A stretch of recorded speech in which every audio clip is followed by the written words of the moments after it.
No fim de semana, eu estava fazendo entregas para ganhar um dinheiro extra. Trabalho durante o dia, então só consigo começar a dirigir mais tarde da noite. Naquele dia, comecei pouco depois das 9. Peguei o primeiro pedido, entreguei e voltei para a região onde ficavam os restaurantes. Fiquei rodando em círculos por uns 10 minutos sem receber nenhum pedido. Era tarde, mas nos fins de semana, geralmente ainda havia bastante movimento. Finalmente, um pedido apareceu. Aceitei, mesmo sendo pequeno e com uma gorjeta baixa. Depois dessa entrega, esperei quase 20 minutos parado num estacionamento até surgir outro pedido. Não era o ideal, ter que esperar tanto tempo entre as entregas e ainda não poder escolher sem arriscar esperar mais ainda. O novo pedido também era pequeno, mas dinheiro é dinheiro, então aceitei. Peguei o pacote no restaurante, conferi os itens, 2 tacos e alguns sachês de molho. Provavelmente a taxa de entrega custava mais do que a comida.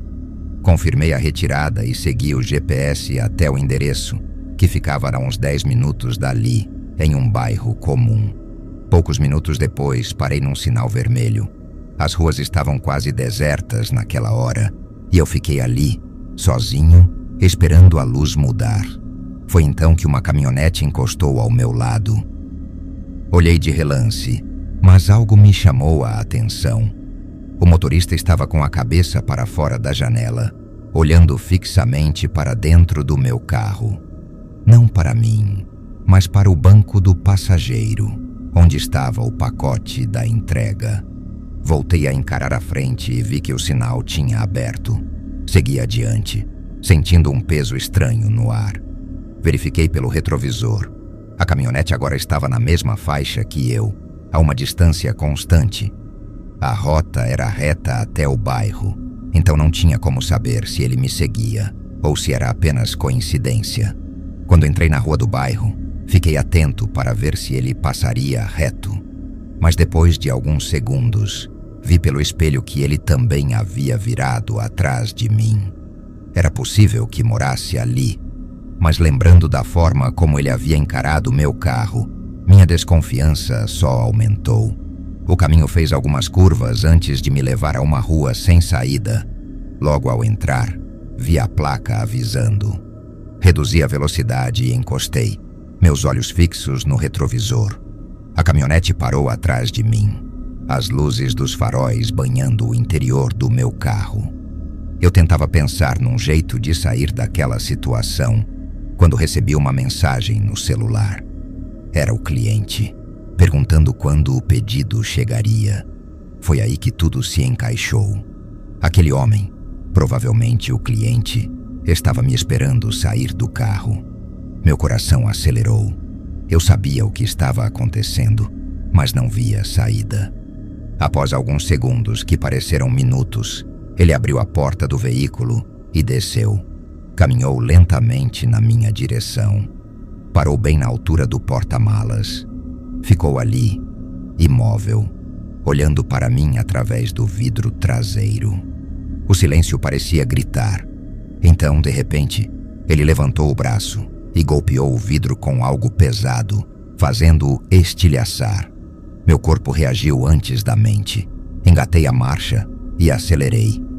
Senti o carro balançar quando ele pulou na parte de trás, tentando se arrastar para dentro pelo vidro quebrado. Fiz uma curva brusca em U. Ele perdeu o equilíbrio e caiu, rolando no asfalto. Aproveitei a brecha para manobrar rápido, passando pelo lado da caminhonete sem que ele pudesse me bloquear. No último segundo em que o vi pelo espelho, ele se levantava cambaleando, as luzes da rua mal iluminando seu rosto. Saí dali e liguei para a polícia. Quando chegaram, só encontraram os cacos de vidro espalhados no chão. Saí daquela noite com nada além de um vidro destruído, mas por meses fiquei com a sensação de que ele ainda poderia estar por aí, à espera de outra vítima. E até hoje, quando paro num sinal vermelho tarde da noite, sinto como se alguém estivesse me observando.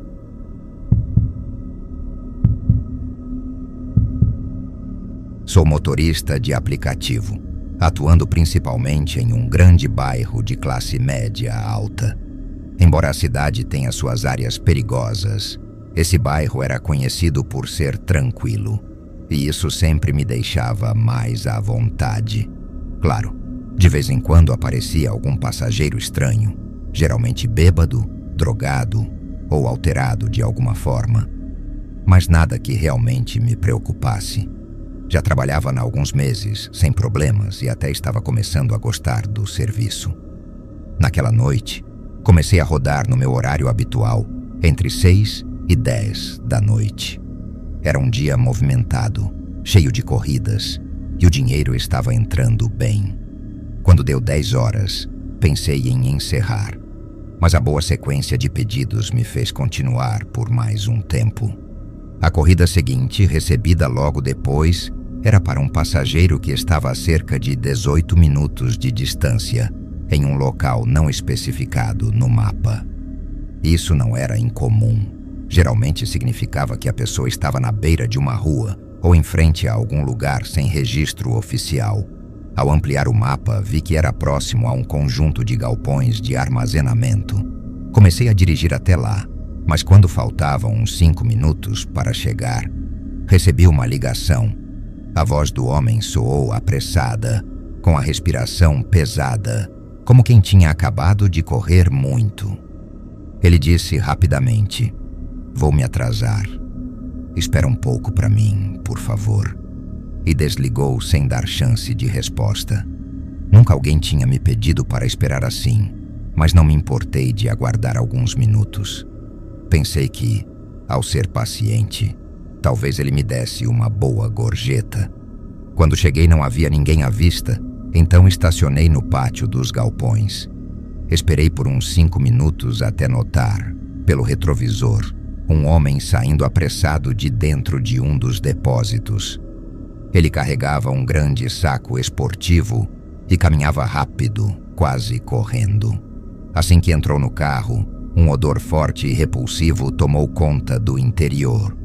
Ele estava encharcado de suor, a camisa grudada no corpo. Já tinha levado gente que saía da academia, mas o cheiro dessa vez era diferente, pesado, quase metálico.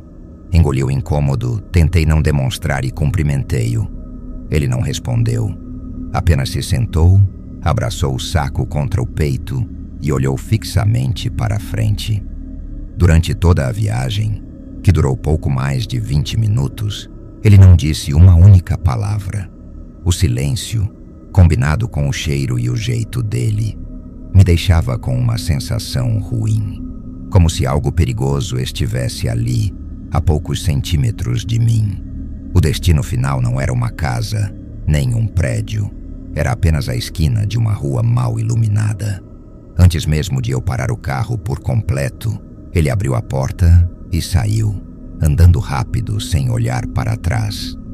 Não recebi gorjeta, e isso foi o bastante para decidir que aquela seria minha última corrida da noite. No caminho de volta para casa, percebi que o cheiro não saía do carro, mesmo com as janelas abertas. Era sufocante. Resolvi parar no acostamento para ver se ele havia deixado algo para trás. Quando abri a porta traseira, meu estômago gelou. No banco, pequenas manchas vermelhas. Não precisei de muito para imaginar do que se tratava. Liguei para a polícia e, após examinarem, confirmaram que era sangue. E mais do que parecia à primeira vista. No dia seguinte, tentaram rastrear a conta usada para a corrida e também procuraram informações no galpão, mas descobriram que ele tinha usado dados falsos. Nada foi encontrado. Pensando bem, tudo fazia sentido. O suor, a pressa, o silêncio, o cheiro metálico, o saco pesado. Não tenho dúvidas de que ele tinha acabado de fazer algo terrível. Desde então, aprendi que mesmo em lugares que parecem seguros, ainda existem pessoas capazes das piores coisas. Fiquei uma semana sem trabalhar, mas quando voltei, passei a observar muito mais quem estou levando. Hoje, sei que o perigo pode estar sentado logo atrás de mim. e nem sempre se anuncia com palavras.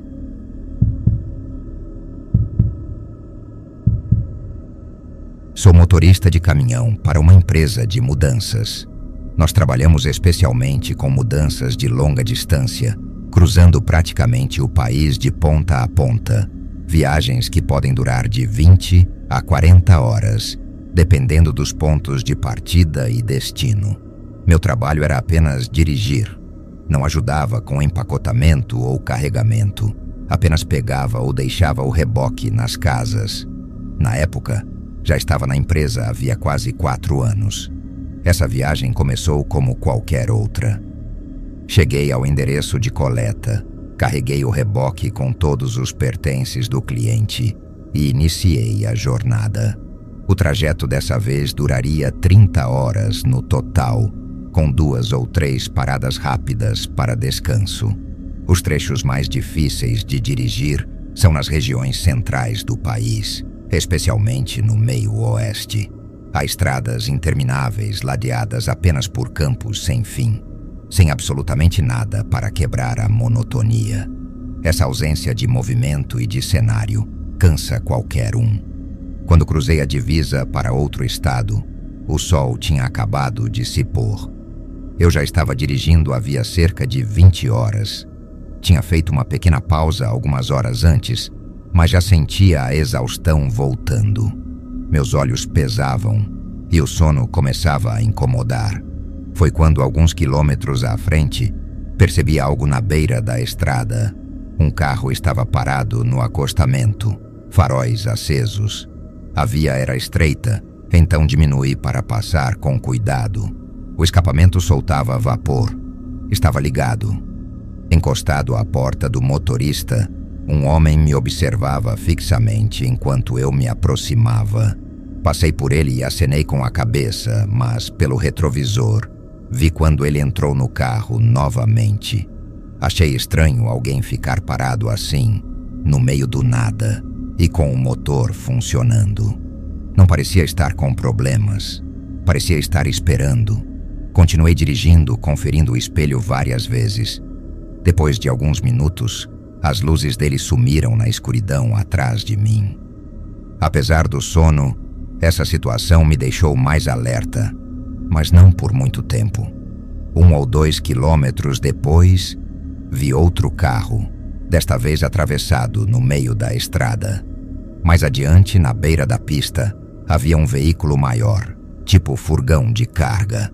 O cenário me deu um mau pressentimento imediato. Fui reduzindo a velocidade, mas o carro continuava bloqueando a passagem. Fiquei sem escolha. Parei completamente, a uns 20 metros de distância.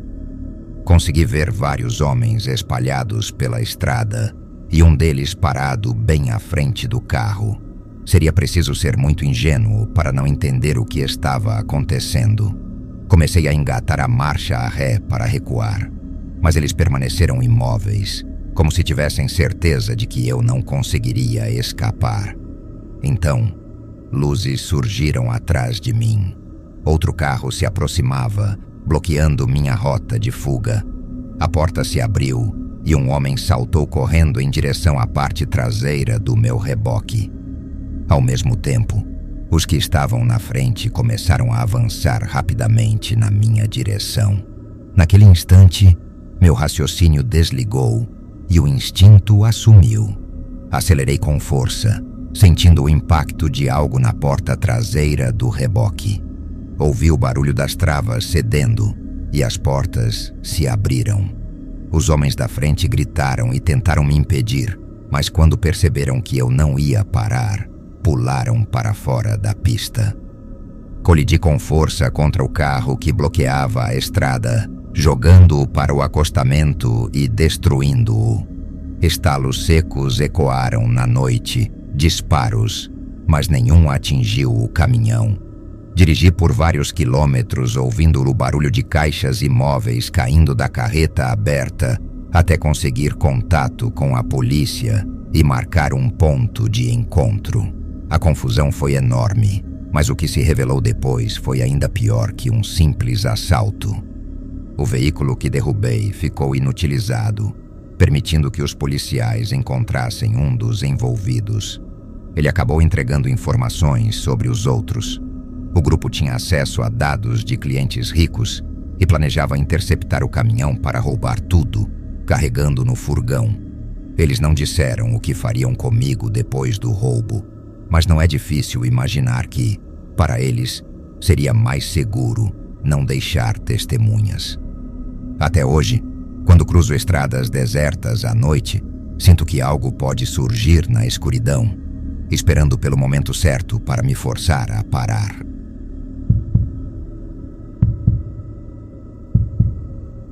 Meu nome é Laís, tenho 25 anos e sou pós-graduanda.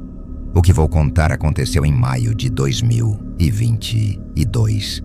Não costumo falar sobre isso, mas desde aquela noite, nunca mais peguei carro por aplicativo sozinha, nem mesmo durante o dia. Tudo começou como qualquer outra sessão de estudos até tarde. Alguns colegas e eu ficamos conversando depois do seminário da noite, comentando sobre o trabalho final e comendo pizza que havia sobrado numa das salas de convivência do campus. Quando percebi, já passava das 10 horas. Guardei minhas coisas e pedi uma corrida pelo aplicativo. O transporte público naquela hora já tinha horários estranhos e eu não queria ficar sozinha num ponto vazio. O motorista se chamava Marcelo.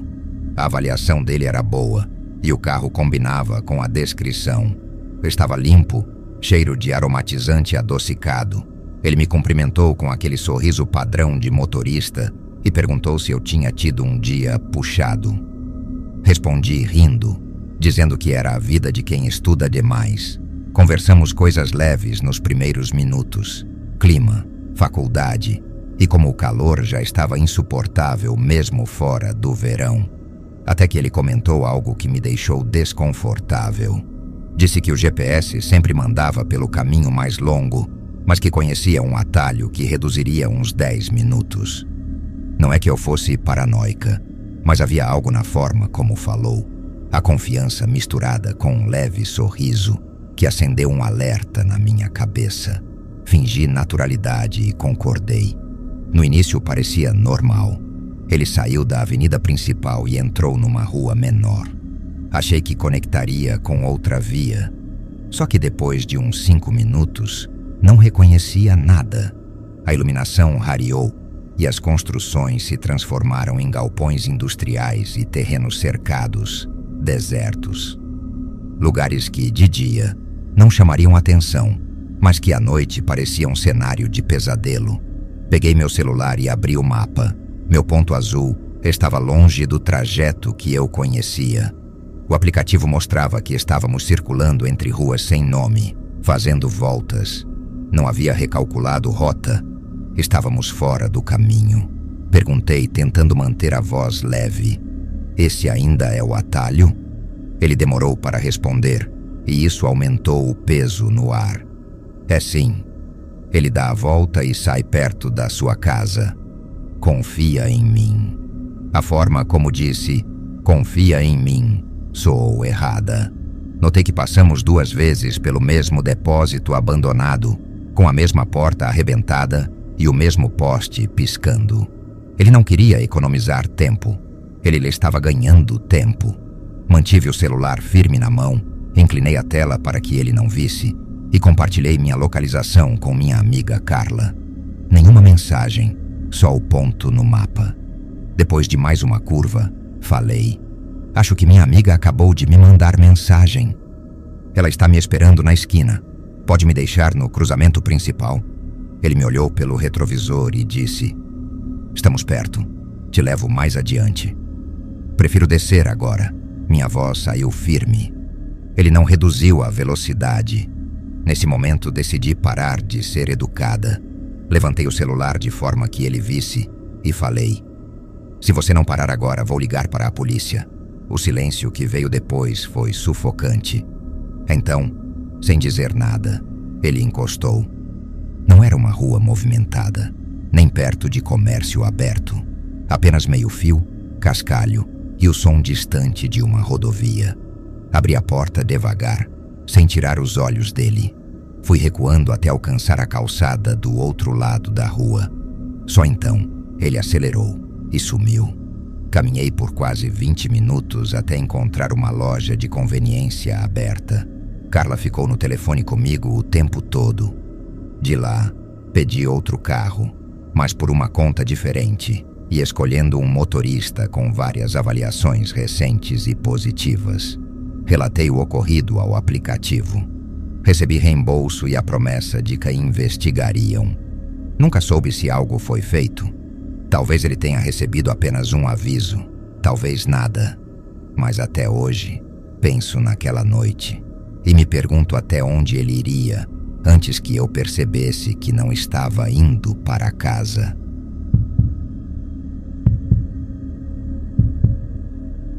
Era uma noite de sexta-feira, no meio de abril. Faltavam poucas semanas para a formatura. Saí com meus amigos para aproveitar uma das últimas noites antes que a vida começasse a pesar de verdade. Nenhum trabalho atrasado, nenhum compromisso pela manhã. Só a sensação de que aquela liberdade estava por um fio. O bar era pequeno, abafado, com luzes fracas e um cheiro agridoce de bebida velha e banheiro mal cuidado. Mas a música era boa. As bebidas baratas e o riso dos meus amigos alto o suficiente para abafar qualquer preocupação. Por volta de 1h da manhã, senti o cansaço me tomar. Não estava bêbada, só lenta. Aquele tipo de exaustão que chega por dentro, como se o corpo inteiro quisesse desligar. Avisei que ia embora. Riram, me chamaram de avó, mas não importava. Eu morava a menos de 10 minutos dali. Pedi um carro no aplicativo e fiquei esperando encostada na calçada, distraída, mexendo no zíper da bolsa. O aplicativo mostrava o nome: Daniel. Nota perfeita. Milhares de viagens. Segui o protocolo. Quando o carro parou, conferi a placa. Confere. O motorista aparecia com a foto. O veículo limpo. Entrei. Boa noite, tudo bem? Falei, tentando ser educada. Noite longa. Respondeu com um sorriso que não chegava aos olhos. Afivelei o cinto. Encostei a testa no vidro frio. Nos primeiros minutos ele até tentou conversa, brincando sobre o movimento da noite. Sorri de leve. Então ouvi um som seco. Clique. Olhei para o lado. As travas de segurança infantil tinham sido ativadas. Talvez fosse automático, mas meu corpo reagiu antes da mente. Sentei ereta. Passei a observar o trajeto. A rua certa estava logo à frente e nós passamos direto. Acho que a entrada era ali atrás, disse, disfarçando o incômodo. Eu conheço um caminho mais rápido, respondeu sem olhar para mim. O aplicativo não entende essas ruas como eu. Meu estômago revirou. No aplicativo a rota recalculava, mas sempre apontava para o caminho que ele havia ignorado. As luzes das casas foram ficando raras. Árvores altas e escuras começaram a cercar a estrada. Não havia outros carros. O silêncio se estendeu. Senti o suor escorrer pela palma da mão, colando meus dedos ao tecido da bolsa. Foi quando ele falou: "Você não precisa ir para casa." A frase caiu pesada no ar. O que quer dizer com isso?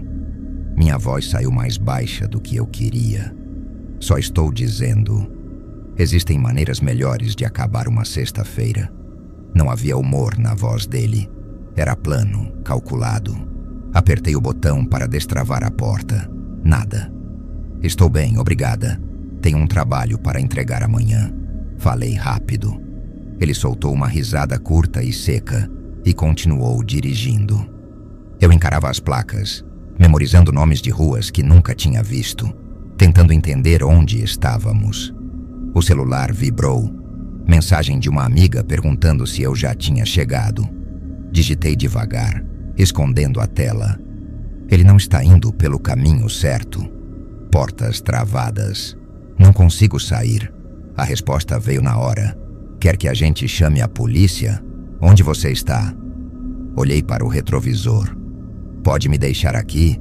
Esqueci algo com uma amiga. Inventei tentando manter a voz firme. Nenhuma reação. Ele não diminuiu. Meu coração martelava. Segurei o puxador da porta e forcei. Travada. Relaxe, disse ele encarando-me pelo espelho. Eu vou te levar para um lugar melhor.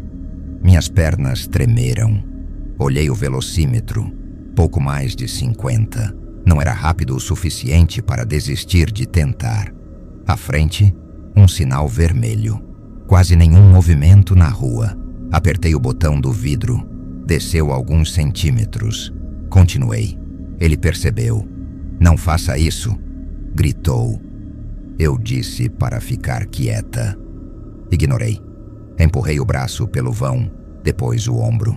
O ferro cortava minha pele. Apoiei os pés no banco e me lancei. Ele começou a soltar o cinto, xingando alto. O carro parou no sinal. Minhas pernas ficaram presas. Chutei com força, sentindo o corpo rasgar contra a moldura.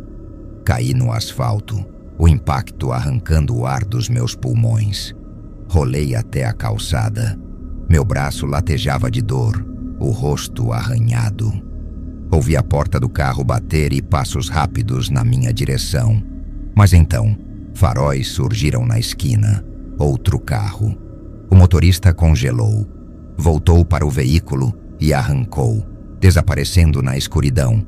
Fiquei deitada, respirando com dificuldade. Uma mulher do outro carro parou e correu até mim. Você está bem? Assenti rápido, como se isso fosse suficiente para convencer a nós duas. Ela ficou comigo enquanto ligava para a polícia. O boletim foi feito. Nome, placa, tudo registrado. No dia seguinte, o aplicativo entrou em contato. Disseram que aquela placa não existia no sistema. Talvez aquela corrida nunca tivesse sido real. Até hoje não sei quem ele era, nem o que significava um lugar melhor. Só sei que naquela noite, se eu não tivesse forçado aquela janela, talvez eu nunca tivesse chegado a contar essa história.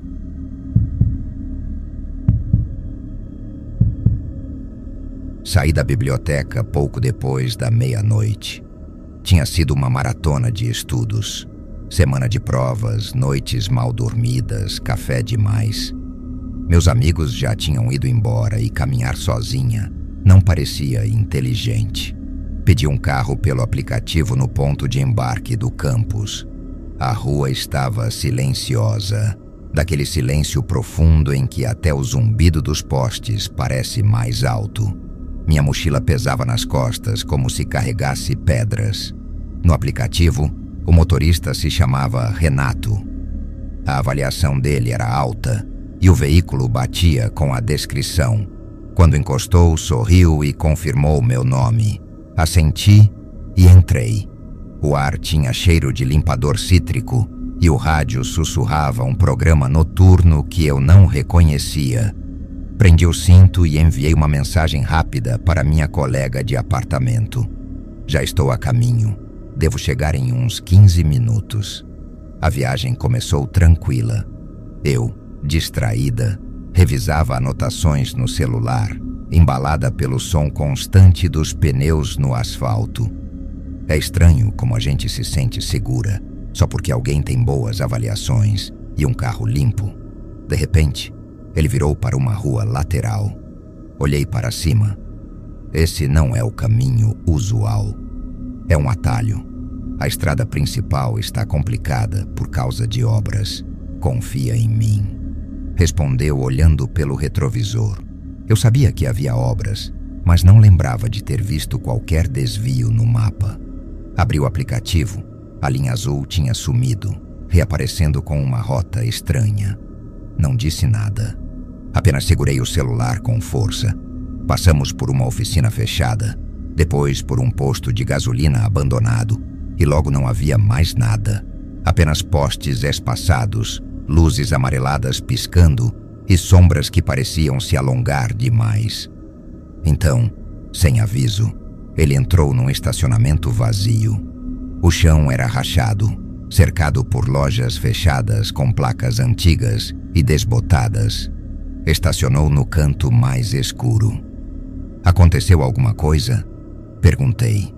Só preciso ver algo no porta-malas, disse, com uma calma tão artificial que me gelou por dentro. Saiu do carro e fechou a porta. Não abriu o porta-malas. Apenas ficou parado atrás do veículo, imóvel, uma silhueta recortada pelo brilho avermelhado das lanternas. Não mexia no celular, não olhava ao redor, só esperava. Travei as portas. Baixei o brilho da tela e enviei outra mensagem para minha colega. Tem algo errado. Fica acordada. Posso te ligar. Ela respondeu na hora, mas eu não quis explicar. Tentei fotografá-lo pelo vidro traseiro. A imagem saiu borrada, só reflexos e manchas de luz, mas a forma parada ainda estava lá. 5 minutos, 10 minutos. O ar dentro do carro parecia mais pesado. Liguei para ela. No primeiro toque ele se mexeu. Dei instruções baixas. Fica na linha e não fala nada. Ele voltou para o volante sem olhar para mim. Ligou o carro e saiu em disparada. A direção estava mais brusca, as curvas fechadas demais, como se estivesse com pressa ou irritado. Acho que deixei minha carteira na biblioteca. Pode voltar? Pedi, tentando manter a voz estável. Ele não respondeu. Continuei falando alto, descrevendo lugares para que minha amiga, do outro lado, soubesse onde eu estava. Vi seus olhos no retrovisor. Ele sabia que alguém me ouvia. Na terceira esquina, o sinal fechou. Era minha chance. Destravei o cinto e forcei o vidro traseiro para baixo. Não abriu muito, uns 15 centímetros. Enfiei o braço, torci o corpo e gritei. Uma mulher, abastecendo num posto próximo, me olhou. Acenei freneticamente e gritei de novo. O motorista acelerou, mas já era tarde. Olhos estavam sobre nós. Ele desviou para outra rua e reduziu a velocidade numa curva. Aproveitei. Empurrei o vidro mais um pouco e me espremei até sentir meu corpo arranhar na borda. Caí no asfalto com força, mas não parei. Corri até o posto. Entrei aos tropeços, arranhada e ofegante. Tranquei as portas. Gritei para o frentista. Ele me prendeu no carro. Chamaram a polícia. Anotei a placa. Descrevi o homem, o rosto, a voz. Mas a pior parte... O nome no aplicativo sumiu no dia seguinte. A placa não batia com nenhum registro. O histórico da corrida desapareceu do meu celular. Até hoje não consigo esquecer o jeito que ele ficou parado atrás do carro, como se estivesse esperando o momento exato para fazer alguma coisa. E eu ainda me pergunto, o que teria acontecido se eu não tivesse saído pela janela?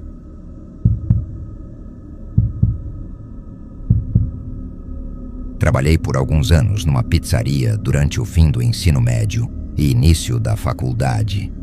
Eu fazia entregas e, às vezes, ajudava na limpeza, principalmente porque sempre pegava o turno da noite. Era uma quarta-feira qualquer, dessas lentas e silenciosas. Meu expediente ia das 4 da tarde até 1 da manhã, mas por volta das 10 horas já não entrava mais nenhum pedido. Começamos a limpar e organizar tudo para fechar. Quando às 10h45, o telefone tocou. Meu gerente atendeu. Pelo tom dele, percebi que alguém estava fazendo um pedido. O suficiente para me irritar, já que faltava tão pouco para ir embora. Mesmo assim, não havia como recusar. Esperei a pizza ficar pronta e saí faltando alguns minutos para as 11. O endereço não parecia longe. Algo em torno de 10 minutos. Mas ao chegar fiquei confusa. Havia uma entrada estreita que se estendia para dentro de um bosque e a escuridão escondia o que havia no fim. Olhei no mapa. Sim, havia uma casa, mas muito afastada da estrada. Entrei devagar. Logo após a entrada, o asfalto deu lugar a um caminho de cascalho, irregular, difícil de seguir. As árvores avançavam pelos lados como se tentassem fechar a passagem. Depois de um tempo, o caminho se abriu para um campo pequeno e ao fundo surgiu uma casa de madeira antiga, Não chegava a ser uma cabana, mas tinha aquela atmosfera de isolamento profundo. Não havia vaga para estacionar, então parei no próprio cascalho. Algumas lâmpadas externas estavam acesas, porém fracas, incapazes de afastar a escuridão quase absoluta do entorno. Comecei a caminhar até a porta, sentindo o ar frio e denso, pesado demais para uma noite comum. Uma sensação incômoda crescia em mim, um instinto silencioso dizendo que eu não deveria estar ali. Quando pisei no alpendre prestes a bater, ouvi passos atrás de mim. O som de folhas secas sendo esmagadas, vindo da direção do caminho por onde eu tinha chegado. Olhei, tentando atravessar a escuridão com os olhos, mas só encontrei sombras imóveis. Bati à porta. Enquanto esperava, pensei em como seria melhor se tivesse deixado a chave na ignição para que os faróis continuassem acesos. Do alpendre, mal dava para ver a silhueta do meu carro, apenas o reflexo fraco nos plásticos. Passos soaram dentro da casa. A porta se abriu devagar. Um homem idoso surgiu, cabelo preto curto, olhar turvo, quase vidrado. Sua pizza, murmurei, estendendo a caixa. Ele demorou um instante para reagir, como se analisasse cada detalhe do meu rosto. Pegou a caixa lentamente, colocou-a sobre uma mesa ao lado e começou a contar o dinheiro. Foi então que ouvi novamente passos na mata, mais próximos, secos, ritmados. Olhei rápido para trás, tentando identificar algo, mas a escuridão parecia viva, engolindo qualquer forma. Senti uma mão pousar no meu ombro. Meu corpo inteiro se contraiu. "Aqui", disse o homem, entregando o dinheiro. Peguei e me forcei a olhar de volta para a entrada do bosque. Nada. A porta se fechou atrás de mim, com um estrondo súbito, quebrando o silêncio de forma brutal. Com o celular na mão, acendi a lanterna e andei rápido até o carro, iluminando cada canto, esperando, quase implorando, para não ver nada. Entrei, manobrei e saí daquele lugar o mais rápido que pude. A sensação não passou. O ar parecia mais pesado no caminho de volta, e os faróis iluminavam a estrada como se esta fosse afunilando ao meu redor. Depois de encerrar o expediente, decidi inspecionar o veículo. Tudo parecia normal, até que percebi marcas de arranhões na porta do passageiro, bem perto da maçaneta. Não lembrava de tê-los visto antes. Não havia como provar nada. Mas no fundo eu sabia, alguém estava ali, escondido na mata, esperando o momento certo para abrir a porta. Talvez para se enfiar no banco de trás. O que teria acontecido depois é melhor que permaneça desconhecido.